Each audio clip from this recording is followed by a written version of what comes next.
Okay, so hello everyone, I'm Kensuke from the University of Tokyo. So before the presentation, let me please introduce myself. Uh, my main interest is Bitcoin economics and conceptual art, and especially I am interested in its incentive design aspects.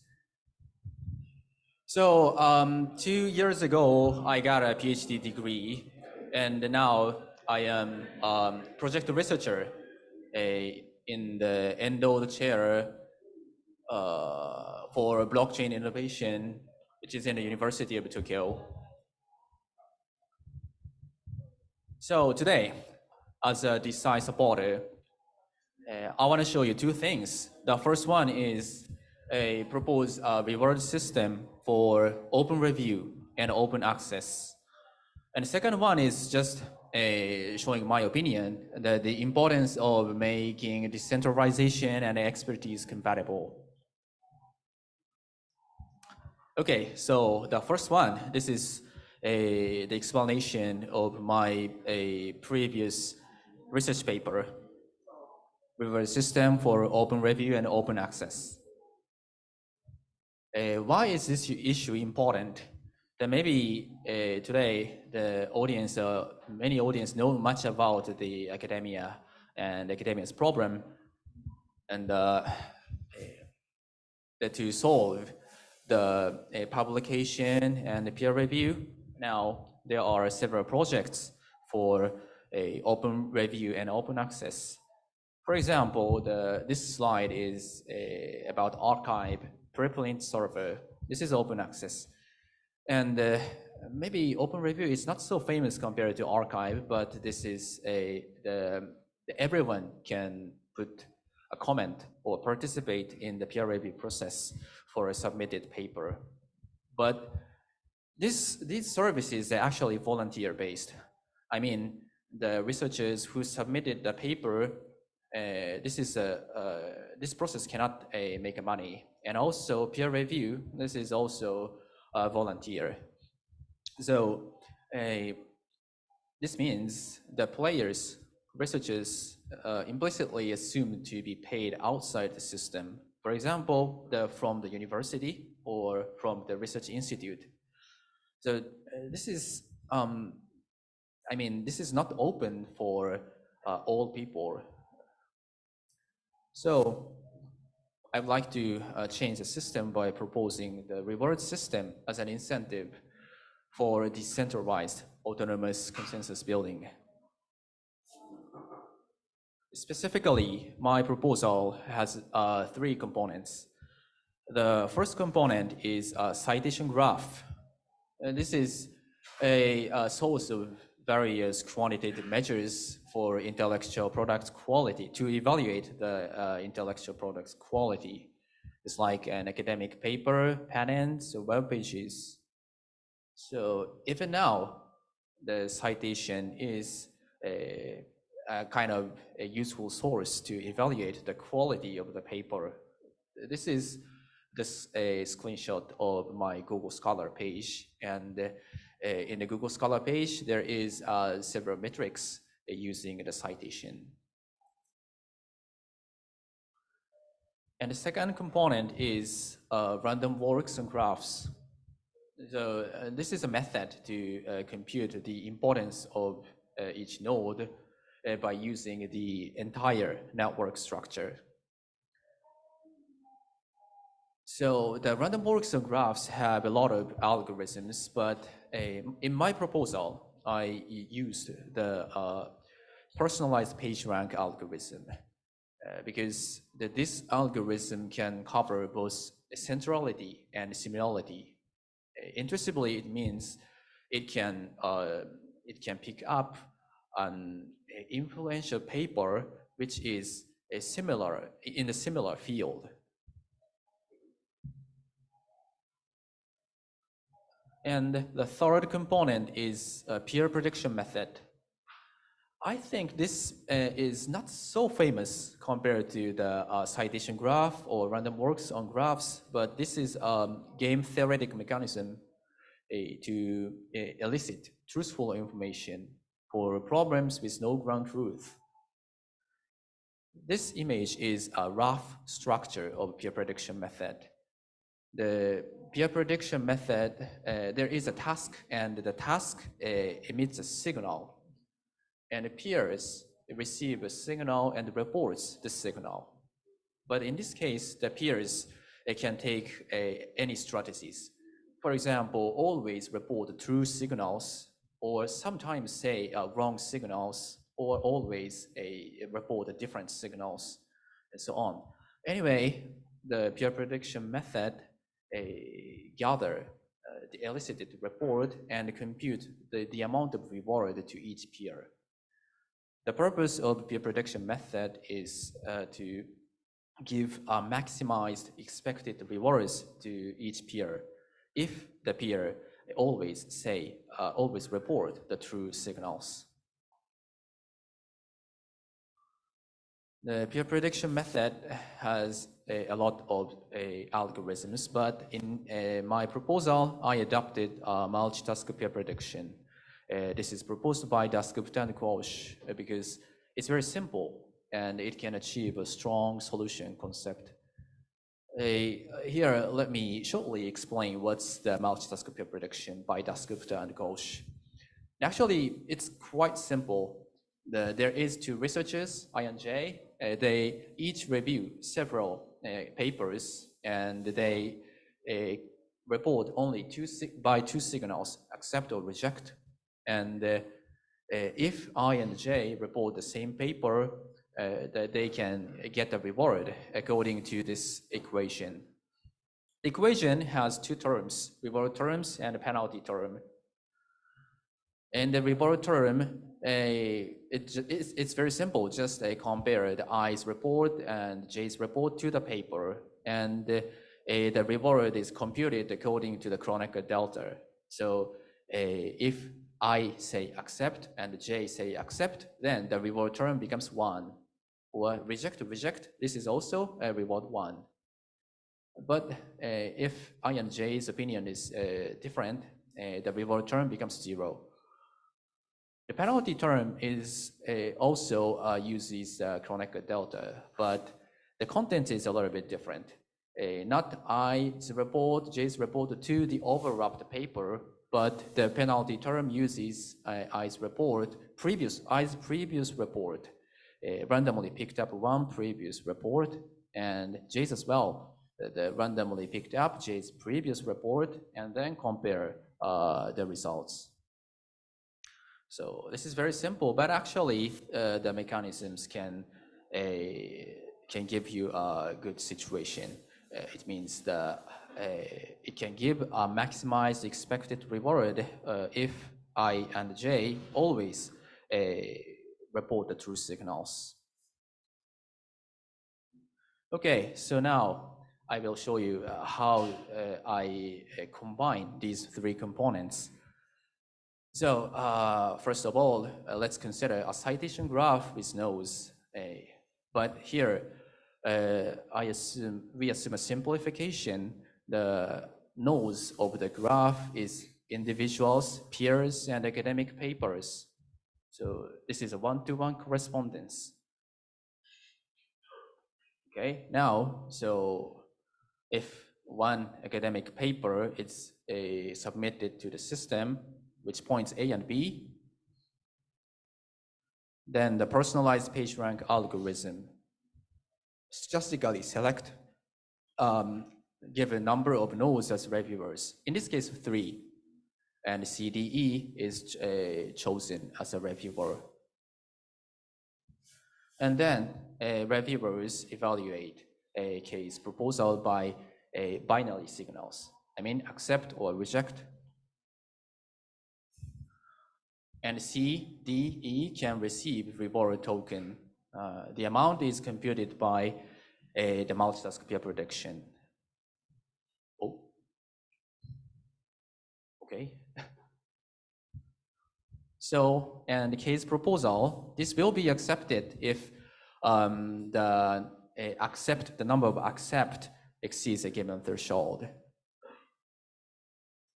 That's all. They're very simple, but The important point is during this process, a K will be selected as a reviewer in the future more frequently if the K will receive more citations.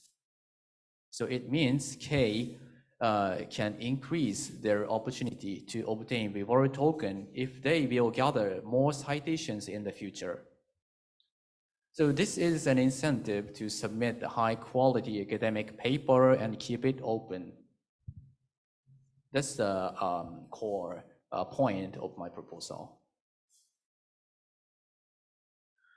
So in my paper, I did a simulation and I revealed that by using this system, in this system, peers can be reviewers more often as they get a higher PageRank scores, and also peers can maximize the amount of expected rewards by always report true beliefs.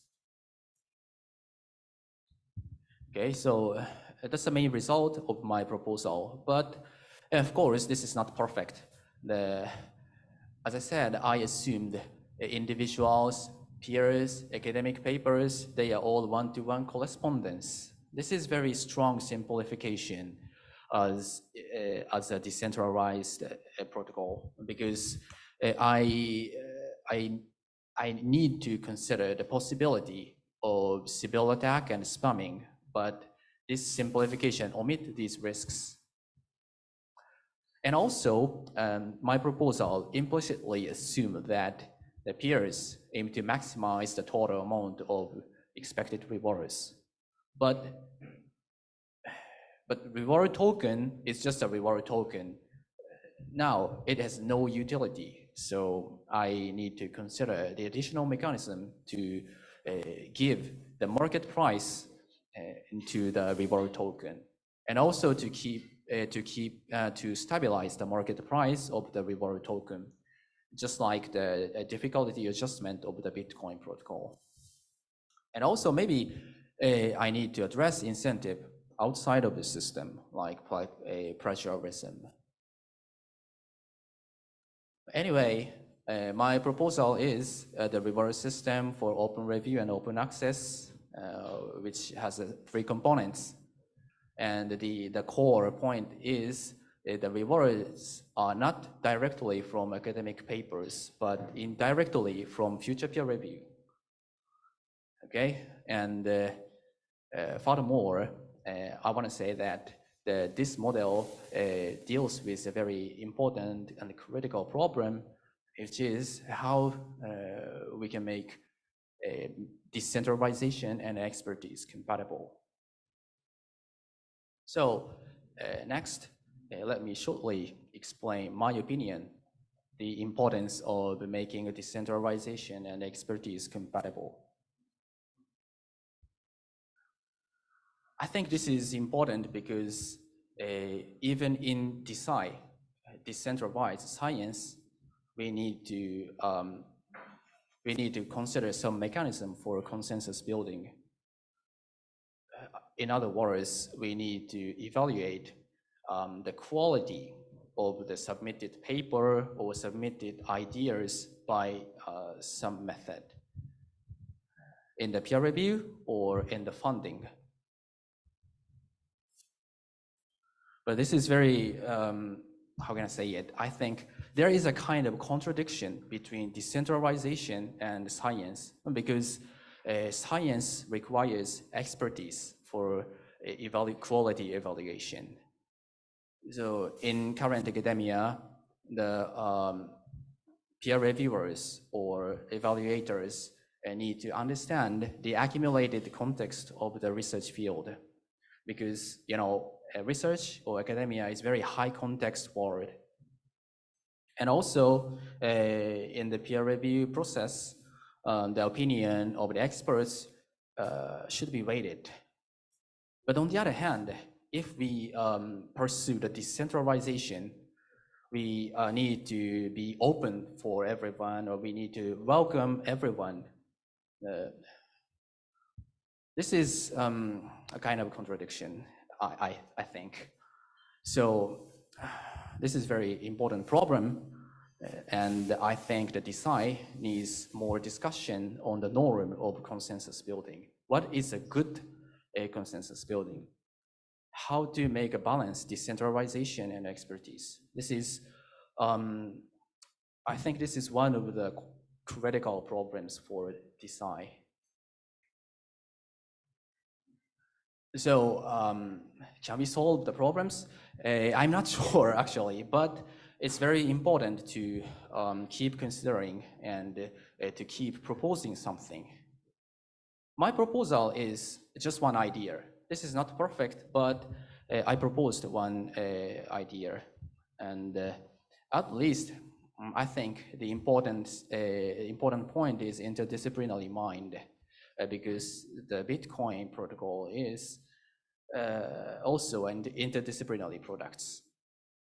And for example, my proposal is a kind of decentralized oracle in the context of blockchain. But I add the personalized page rank to this decentralized oracle in order to put expertise in the decentralized oracle. And also, I use the peer prediction method to the decentralized oracle to elicit truthful information from the experts. So such kind of interdisciplinary mind is very important, I think. So this is the last slide. Again, in this presentation, as a design supporter, I proposed a reward system, and also I emphasized the importance of making decentralization and expertise compatible. My final message is, let's study how to make decentralization and expertise compatible. So thank you so much for listening, and I'm sorry that this is a final ads. Actually, I will do my first solo exhibition. This is about a contemporary art, but the main topic is actually just the same with today's presentation, the institutional design, and how can we make a decentralized autonomous system and expertise. So if you are interested in this topic, please come and let's talk with me again in the gallery about this topic. So thank you. Thank you so much. So we have a time a little bit, and maybe 5 minutes. So if you have some questions, I will.